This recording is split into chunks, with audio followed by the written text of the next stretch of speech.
ಎಲ್ಲ ಮಿತಿಗಳನ್ನು ದಾಟುವುದು. ಮತ್ತಾಯನು ಬರೆದ ಸುವಾರ್ತೆ 14ನೇ ಅಧ್ಯಾಯ 27ರಿಂದ 29ನೇ ವಾಕ್ಯ. ಕೂಡಲೇ ಯೇಸು ಮಾತಾಡಿ ಅವರಿಗೆ, ಧೈರ್ಯವಾಗಿರಿ, ನಾನು ಅಂಜಬೇಡಿರಿ ಎಂದು ಹೇಳಿದನು. ಅದಕ್ಕೆ ಪೇತ್ರನು, ಸ್ವಾಮಿ, ನೀನೇ ಆದರೆ ನನಗೆ ನೀರಿನ ಮೇಲೆ ನಡೆದು ನಿನ್ನ ಬಳಿಗೆ ಬರುವುದಕ್ಕೆ ಅಪ್ಪಣೆ ಕೊಡು ಅನ್ನಲು ಆತನು, ಬಾ ಅಂದನು.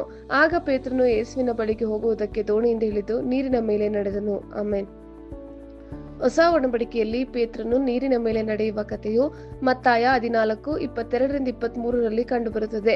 ಯೇಸು ಗಲಿಲಾಯ ಸಮುದ್ರದ ಮೇಲೆ ನಡೆದು ಪೇತ್ರನನ್ನು ತನ್ನೊಂದಿಗೆ ಸೇರಲು ಆಹ್ವಾನಿಸುತ್ತಾನೆ. ಆಗ ಪೇತ್ರನು ಯೇಸುವಿನ ಬಳಿಗೆ ಹೋಗುವುದಕ್ಕೆ ದೋಣಿಯಿಂದ ಇಳಿದು ನೀರಿನ ಮೇಲೆ ನಡೆದನು. ಆದರೆ ನಂತರ ಅವನು ಬಿರುಗಾಳಿಗೆ ಹೆದರಿ ಮುಳುಗಲು ಪ್ರಾರಂಭಿಸುತ್ತಾನೆ.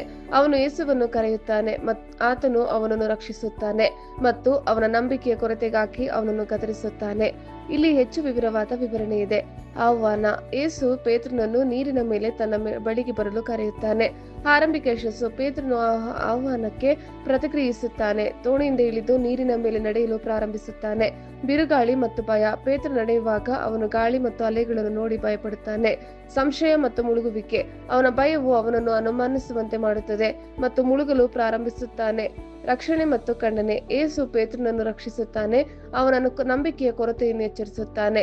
ಪಾಠ. ಈ ಕಥೆಯನ್ನು ಹೆಚ್ಚಾಗಿ ನಂಬಿಕೆಯ ಮಹತ್ವ ಮತ್ತು ಅನುಮಾನದ ಅಪಾಯಗಳ ಬಗ್ಗೆ ಪಾಠವೆಂದು ಅರ್ಥೈಸಲಾಗುತ್ತದೆ. ಯೇಸು, ಬಾ ಅಂದನು. ಯೇಸುವಿನ ಈ ಆಹ್ವಾನವು ನೇರ ಆಜ್ಞೆ ಮತ್ತು ನಂಬಿಕೆಯ ಪರೀಕ್ಷೆಯಾಗಿದೆ. ಇದು ಸುವಾರ್ತೆಗಳ ಇತರ ಭಾಗಗಳಲ್ಲಿ ತನ್ನ ಶಿಷ್ಯರಿಗೆ ಯೇಸುವಿನ ಕರೆಯನ್ನು ಪ್ರತಿಧ್ವನಿಸುತ್ತದೆ. ಉದಾಹರಣೆಗೆ, ಆತನು ತನ್ನನ್ನು ಅನುಸರಿಸಲು ಅವರನ್ನು ಕರೆದಾಗ ಮತ್ತಾಯ 4:19 ಬಾ ಎಂಬ ಪದವು ಮಾನವ ಭದ್ರತೆ ಮತ್ತು ಸೌಕರ್ಯವನ್ನು ಪ್ರತಿನಿಧಿಸುವ ದೋಣಿಯ ಸುರಕ್ಷತೆಯನ್ನು ಬಿಟ್ಟು ನಂಬಿಕೆಯಿಂದ ಹೊರಡುವ ಆಹ್ವಾನವನ್ನು ಸೂಚಿಸುತ್ತದೆ. ಈ ಕ್ಷಣವು ಪ್ರಕೃತಿಯ ಮೇಲೆ ಯೇಸುವಿನ ಅಧಿಕಾರ ಮತ್ತು ಆತನ ಶಿಷ್ಯರು ಅವನ ಮೇಲೆ ನಂಬಿಕೆ ಇಟ್ಟಾಗ ಅಸಾಧ್ಯವಾದದ್ದನ್ನು ಮಾಡಲು ಅವನಿಗೆ ಅಧಿಕಾರ ನೀಡುವ ಸಾಮರ್ಥ್ಯದ ಪ್ರದರ್ಶನವಾಗಿದೆ. ಆಜ್ಞೆಯು ಯೇಸು ತನ್ನ ಶಿಷ್ಯರೊಂದಿಗೆ ಹೊಂದಿರುವ ವೈಯಕ್ತಿಕ ಸಂಬಂಧವನ್ನು ಸಹ ಪ್ರತಿಬಿಂಬಿಸುತ್ತದೆ, ಯಾಕೆಂದರೆ ಆತನು ಪೇತ್ರನನ್ನು ಹೆಸರಿನಿಂದ ತಿಳಿದಿದ್ದಾನೆ ಮತ್ತು ಅವನು ನಿರ್ದಿಷ್ಟವಾಗಿ ಕರೆಯುತ್ತಾನೆ. ನಂತರ ಪೇತ್ರನು ದೋಣಿಯಿಂದ ಇಳಿದನು. ಪೇತ್ರನು ದೋಣಿಯಿಂದ ಇಳಿಯುವ ಪ್ರಕ್ರಿಯೆಯು ಮಹತ್ವದಾಗಿದೆ, ಯಾಕೆಂದರೆ ಅದು ಯೇಸುವನ್ನು ನಂಬಲು ಮತ್ತು ನಂಬಿಕೆಯ ಒಂದು ಹೆಜ್ಜೆ ಇಡಲು ಅವನ ಇಚ್ಛೆಯನ್ನು ತೋರಿಸುತ್ತದೆ. ದೋಣಿಯನ್ನು ಸಭೆ ಅಥವಾ ವಿಶ್ವಾಸಿಗಳ ಸಮುದಾಯದ ಸಂಕೇತವಾಗಿ ಕಾಣಬಹುದು ಮತ್ತು ಪೇತ್ರನ ಹೊರಗೆ ಹೆಜ್ಜೆ ಹಾಕುವುದು ಸಾಮೂಹಿಕ ಭದ್ರತೆಯಿಂದ ವೈಯಕ್ತಿಕ ನಂಬಿಕೆಗೆ ಚಲಿಸುವಿಕೆಯನ್ನು ಪ್ರತಿನಿಧಿಸುತ್ತದೆ. ಈ ಕ್ರಿಯೆಯು ಪೇತ್ರನ ಹಠಾತ್ ಪ್ರವೃತ್ತಿಯ ಸ್ವಭಾವದ ಪ್ರದರ್ಶನವಾಗಿದೆ. ಇದನ್ನು ಸುವಾರ್ತೆಗಳಾದ್ಯಂತ ಕಾಣಬಹುದು. ಉದಾಹರಣೆಗೆ, ಅವನು ಯೇಸುವನ್ನು ಮೆಸ್ಸಿಯನೆಂದು ಘೋಷಿಸಿದಾಗ, ಮತ್ತಾಯ 16:16 ಅಥವಾ ಗೆತ್ಸೆಮನೆ ತೋಟದಲ್ಲಿ ಸೇವಕನ ಕಿವಿಯನ್ನು ಕತ್ತರಿಸಿದಾಗ, ಯೋಹಾನ 18:10 ಇದು ಆರಂಭಿಕ ಸಭೆಯಲ್ಲಿ ನಾಯಕನಾಗಿ ಪೇತ್ರನ ಪಾತ್ರವನ್ನು ಮುನ್ಸೂಚಿಸುತ್ತದೆ. ಅಲ್ಲಿ ಅವನು ಹೆಚ್ಚಾಗಿ ಮೊದಲು ಕಾರ್ಯನಿರ್ವಹಿಸುತ್ತಿದ್ದ ಮತ್ತು ಮಾತಾಡುತ್ತಿದ್ದನು. ನೀರಿನ ಮೇಲೆ ನಡೆದರು.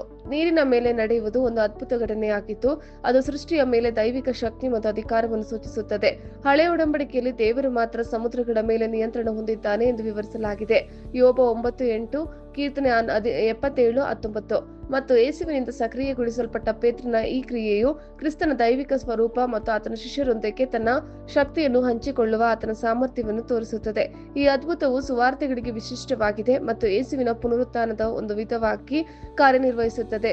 ಅಲ್ಲಿ ಪೇತ್ರನು ನೈಸರ್ಗಿಕ ನಿಯಮಗಳನ್ನು ಧಿಕ್ಕರಿಸುತ್ತಾನೆ. ಕ್ರಿಸ್ತನಲ್ಲಿ ನಂಬಿಕೆಯ ಮೂಲಕ ಲೌಕಿಕ ಸವಾಲುಗಳನ್ನು ಜಯಿಸಲು ವಿಶ್ವಾಸಿಯ ಸಾಮರ್ಥ್ಯವನ್ನು ಇದು ಮುನ್ಸೂಚಿಸುತ್ತದೆ. ಯೇಸುವಿನ ಕಡೆಗೆ ಬಂದನು. ಯೇಸುವಿನ ಕಡೆಗೆ ಪೇತ್ರನ ಚಲನೆಯು ನಂಬಿಕೆಯ ಪ್ರಯಾಣವನ್ನು ಸಂಕೇತಿಸುತ್ತದೆ. ಅಲ್ಲಿ ವಿಶ್ವಾಸಿಗಳು ಕ್ರಿಸ್ತನ ಹತ್ತಿರ ಬರಲು ಕರೆಯಲ್ಪಡುತ್ತಾರೆ. ಈ ನುಡಿ ಯೇಸುವಿನ ಮೇಲೆ ಗಮನವನ್ನು ಇಟ್ಟುಕೊಳ್ಳುವ ಮಹತ್ವವನ್ನು ಎತ್ತಿ ತೋರಿಸುತ್ತದೆ, ಯಾಕೆಂದರೆ ಪೇತ್ರನು ಕ್ರಿಸ್ತನನ್ನು ಬಿಟ್ಟು ದೂರ ನೋಡಿದಾಗ ಮತ್ತು ಬಿರುಗಾಳಿಯ ಕಡೆಗೆ ನೋಡಿದಾಗ ಅವನ ನಂತರದ ಭಯ ಮತ್ತು ಮುಳುಗುವಿಕೆ ಸಂಭವಿಸುತ್ತದೆ. ಮತ್ತಾಯ 14:30 ಯೇಸುವಿನ ಕಡೆಗೆ ಬರುವ ಕ್ರಿಯೆಯು ಆತ್ಮಿಕ ಬೆಳವಣಿಗೆ ಮತ್ತು ಶಿಷ್ಯತ್ವಕ್ಕೆ ಒಂದು ರೂಪಕವಾಗಿದೆ. ಆತನೊಂದಿಗೆ ಆಳವಾದ ಸಂಬಂಧದ ಕಡೆಗೆ ನಿರಂತರ ಚಲನೆಯ ಅಗತ್ಯವನ್ನು ಒತ್ತಿ ಹೇಳುತ್ತದೆ. ಈ ಪ್ರಯಾಣವು ವಿಶ್ವಾಸಿಗಳು ದೇವರ ಬಳಿಗೆ ಬರಲು ಯಾಕೋಬ 4:8 ಮತ್ತು ಅವರ ಮೇಲೆ ಇಡಲಾದ ಓಟವನ್ನು ಓಡಲು ಯೇಸುವಿನ ಮೇಲೆ ತಮ್ಮ ಕಣ್ಣುಗಳನ್ನು ಕೇಂದ್ರೀಕರಿಸಲು ಇಬ್ರಿಯ 12:1-2 ಕರೆ ನೀಡುವ ಇತರ ವಾಕ್ಯಗಳಲ್ಲಿ ಪ್ರತಿಧ್ವನಿಸುತ್ತದೆ. ಚಿಂತನೆಗೆ ಪ್ರಮುಖ ಅಂಶಗಳು. ಯೇಸು ಹೊಸ ಒಡಂಬಡಿಕೆಯ ಕೇಂದ್ರ ವ್ಯಕ್ತಿ, ದೇವರ ಮಗ, ನೀರಿನ ಮೇಲೆ ನಡೆಯುವ ಅದ್ಭುತವನ್ನು ನಿರ್ವಹಿಸುತ್ತಾನೆ ಮತ್ತು ಪೇತ್ರನನ್ನು ಅದೇ ರೀತಿ ಮಾಡಲು ಆಹ್ವಾನಿಸುತ್ತಾನೆ. ಪೇತ್ರ ಯೇಸುವಿನ 12 ಅಪೊಸ್ತಲರಲ್ಲಿ ಒಬ್ಬ, ತನ್ನ ಹಠಾತ್ ಪ್ರವೃತ್ತಿ ಮತ್ತು ಬಲವಾದ ನಂಬಿಕೆಗೆ ಹೆಸರುವಾಸಿಯಾದ ನೀರಿನ ಮೇಲೆ ನಡೆಯಲು ದೋಣಿಯಿಂದ ಇಳಿದು ಯೇಸುವಿನ ಕಡೆಗೆ ಹೆಜ್ಜೆ ಹಾಕುತ್ತಾನೆ.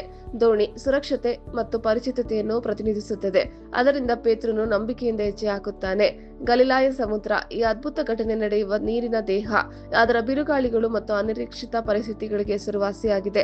ನೀರಿನ ಮೇಲೆ ನಡೆಯುವ ಅದ್ಭುತ, ಪ್ರಕೃತಿಯ ಮೇಲೆ ಯೇಸುವಿನ ದೈವಿಕ ಅಧಿಕಾರದ ಪ್ರದರ್ಶನ ಮತ್ತು ನಂಬಿಕೆಯನ್ನು ಚಲಾಯಿಸಲು ಪೇತ್ರನಿಗೆ ಆಹ್ವಾನ. ಪ್ರಮುಖ ಬೋಧನಾಂಶಗಳು: ನಂಬಿಕೆಗೆ ಕ್ರಿಯೆಯ ಅಗತ್ಯವಿದೆ. ದೋಣಿಯಿಂದ ಹೊರಬರಲು ಪೇತ್ರ ನಿರ್ಧಾರವು ನಂಬಿಕೆಯು ನಮ್ಮ ಸೌಕರ್ಯ ವಲಯಗಳನ್ನು ಮೀರಿ ದಿಟ್ಟ ಹೆಜ್ಜೆಗಳು ನೀಡಲು ನಮ್ಮನ್ನು ಉತ್ಸಾಹಿಸುತ್ತದೆ ಎಂಬುದನ್ನು ವಿವರಿಸುತ್ತದೆ. ಯೇಸುವಿನ ಮೇಲೆ ಕೇಂದ್ರೀಕರಿಸಿ. ಪೇತ್ರನ ನೀರಿನ ಮೇಲೆ ನಡೆಯುವ ಸಾಮರ್ಥ್ಯವು ಯೇಸುವಿನ ಮೇಲೆ ಅವನ ಗಮನವನ್ನು ಅವಲಂಬಿಸಿದೆ. ಅವನು ಗಾಳಿ ಮತ್ತು ಅಲೆಗಳ ಕಡೆಗೆ ತನ್ನ ಗಮನವನ್ನು ಬದಲಾಯಿಸಿದಾಗ ಅವನು ಮುಳುಗಲು ಪ್ರಾರಂಭಿಸಿದನು. ಜೀವನದ ಸವಾಲುಗಳ ನಡುವೆ ಕ್ರಿಸ್ತನ ಮೇಲೆ ನಮ್ಮ ಕಣ್ಣುಗಳು ನೀಡುವ ಮಹತ್ವವನ್ನು ಇದು ನಮಗೆ ಕಲಿಸುತ್ತದೆ. ದೈವಿಕ ಅಧಿಕಾರ: ನೈಸರ್ಗಿಕ ಅಂಶಗಳ ಮೇಲೆ ಯೇಸುವಿನ ಆಜ್ಞೆಯು ಆತನ ದೈವಿಕ ಅಧಿಕಾರವನ್ನು ಪುನರುಚ್ಚರಿಸುತ್ತದೆ. ಎಲ್ಲಾ ಸಂದರ್ಭಗಳ ಮೇಲೆ ಆತನ ಶಕ್ತಿಯ ಮೇಲೆ ನಂಬಿಕೆ ಇಡಲು ವಿಶ್ವಾಸಿಗಳನ್ನು ಪ್ರೋತ್ಸಾಹಿಸುತ್ತದೆ. ಭಯವನ್ನು ಜಯಿಸುವುದು: ದೋಣಿಯಿಂದ ಹೊರಬರಲು ಪೇತ್ರನ ಆರಂಭಿಕ ಧೈರ್ಯವು ನಂಬಿಕೆಯು ಭಯವನ್ನು ಜಯಿಸಬಹುದು ಎಂದು ತೋರಿಸುತ್ತದೆ. ಇದು ಬೆದರಿಸುವ ಸಂದರ್ಭಗಳನ್ನು ಎದುರಿಸುತ್ತಿರುವ ವಿಶ್ವಾಸಿಗಳಿಗೆ ಪಾಠವಾಗಿದೆ. ವೈಫಲ್ಯದಿಂದ ಕಲಿಯುವುದು: ಯೇಸು ಮುಳುಗುತ್ತಿದ್ದ ಪೇತ್ರನನ್ನು ರಕ್ಷಿಸಿದ ಅನುಭವವು ವೈಫಲ್ಯವು ಬೆಳವಣಿಗೆಗೆ ಮತ್ತು ಕ್ರಿಸ್ತನ ಮೇಲೆ ಆಳವಾದ ಅವಲಂಬನೆಗೆ ಒಂದು ಅವಕಾಶ ಎಂದು ನಮಗೆ ಕಲಿಸುತ್ತದೆ. ಶಾಶ್ವತವಾಗಿ ಆನಂದಿಸಿ. ಲೂಕನು ಬರೆದ ಸುವಾರ್ತೆ 10ನೇ ಅಧ್ಯಾಯ 17-20 ವಾಕ್ಯ. ತರುವಾಯ ಆ 70 ಮಂದಿಯು ಸಂತೋಷವುಳ್ಳವರಾಗಿ ಹಿಂತಿರುಗಿ ಬಂದು, ಸ್ವಾಮಿ, ದೆವ್ವಗಳು ಕೂಡ ನಿನ್ನ ಹೆಸರನ್ನು ಕೇಳಿ ನಮಗೆ ಅಧೀನವಾಗುತ್ತವೆ ಅಂದರು.